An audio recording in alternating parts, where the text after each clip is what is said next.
څومره اوبه دي په پښتونخوا کې؟ مقدار هسې څومره دی؟ پاکستان د ټولو اوبو د پښتونخوا برخه په هغې کې د 15% نه واخله تر د 80% پورې ده. 1890 کې هغې آغاز کړی او د 1910 پورې عمل 4 نیري نظام راکړي دي. په ټوله دنیا کې د ټولو نه جدید او ښه نظام و.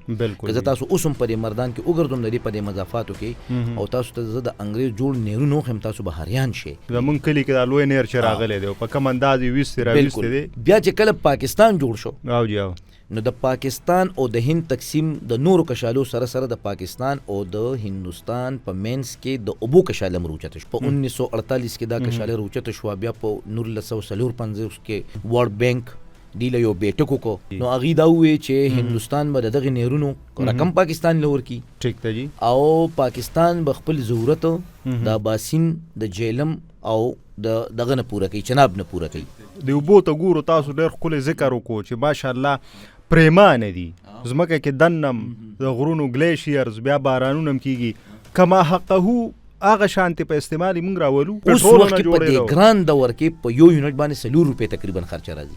ټیک ده جی. ما چې کله ریسرچ کو هغه ټایم کې په روپۍ خرچه راتله. ښه جی. اوس په تقریبا 4 روپۍ خرچه راځي. ټیک ده جی. خو دلته زمونږ چې کوم سرمایدار دي او حکمرانه طبقه را بخښنه غواړم، ټیک ده جی، نو هغې د اوبو د بجلۍ جوړولو کې دلچسپي نه لري. خو بیا په 90s کې یو معاهده کېږي د واټر اکارډ. په واټر اکارډ کې چې په اوبه د 15% نه د 80% پورې دا د پښتونخوا وطن دي، خو په هغې کې ماته څومره اوبه راځي جی د هغې واټر اکارډ په ذریعه باندې ماته ټولې 12% اوبه هم نه راځي.